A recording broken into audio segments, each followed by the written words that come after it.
국가는 특정 종교를 국교로 정할 수 없고 특정 종교를 선호하거나 특정 종교를 박해할 수 없다. 이것이 진정한 국가와 교회의 분리입니다. 그 진리가 속박되고 그 자유가 제한된다면 어떻게 될까요?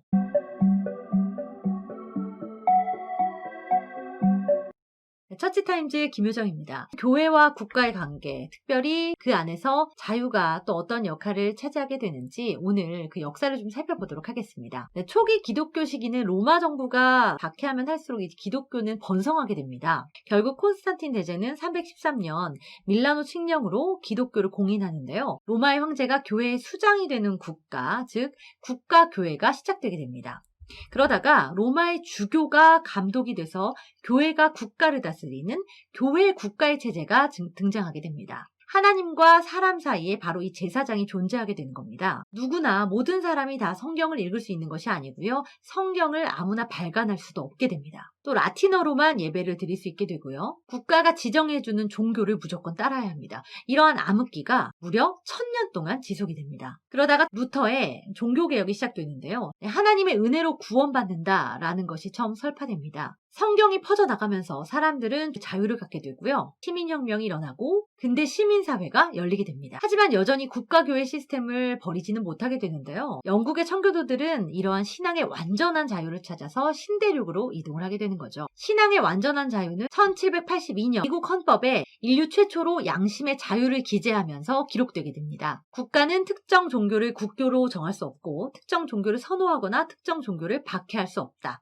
이것이 진정한 국가와 교회의 분리입니다. 우리나라도 이승만 대통령을 통해서 미국의 자유헌법이 수용이 됐고요. 현재 100% 국가와 교회의 분리가 이루어지고 있습니다. 그런데 이것을 국가와 교회의 분리로 보지 않고 교회와 정치의 분리로 잘못 이해하는 데서 문제가 발생합니다. 교회 안에서 정치 발언을 하면 안 된다. 이것은 일제시대에 그 식민지 시대에 일본 사람들이 신사참배에 대해서 교회가 말할 수 없게 만들면서 만들어 놓은 프레임으로 작용하기도 합니다. 그렇다면 교회와 목사의 위치는 무엇일까요? 미국에서는 대다수 기독교인들이 하나님이 주신 자유를 잘 지키려면 이 믿음이 좋은 사람들이 나라를 건강하게 이끌어야 된다라고 생각합니다. 그리고 이런 가치를 잘 전달할 수 있는 똑똑하고 유능한 그리고 믿음 좋은 목사들이 필요하다 이렇게 주장을 하게 되는 거죠. 하버드, 예일, 프린스턴 대학교들이 성경의 기치에 따라서 세워졌고요. 정말 올바른 크리스천들을 양육하는 기관으로 세워지게 되는 거죠. 하나님의 진리는 어느 한 분야에만 국한되는 것이 아닙니다. 경제와 문화 그리고 정치까지 모든 분야에서 하나님은 진리이십니다. 그 진리가 속박되고 그 자유가 제한된다면 어떻게 될까요? 네, 이 지도를 보면 알 수 있습니다. 똑같은 사람들, 똑같은 말과 문화를 가진 이들이지만 자유가 있고 없고의 차이로 지금 이렇게 다른 모습의 삶을 살고 있습니다. 바로 남한과 북한의 모습이죠.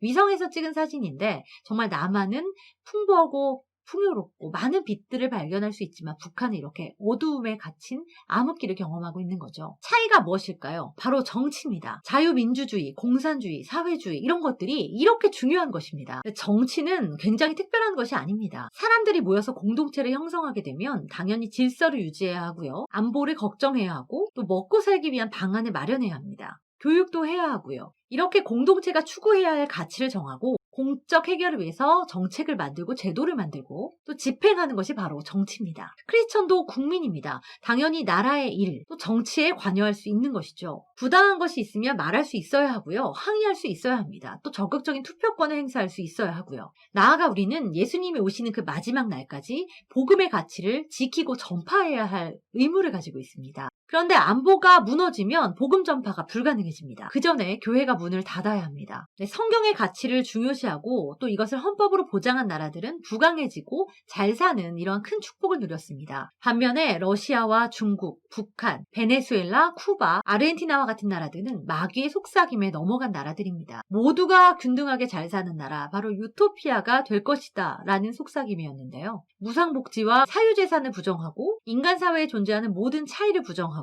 결국은 세상에서 가장 못 사는 나라, 가장 자유가 억압되는 나라가 된 것이죠. 자유로운 나라가 아니면 복음 전파도 불가능해집니다.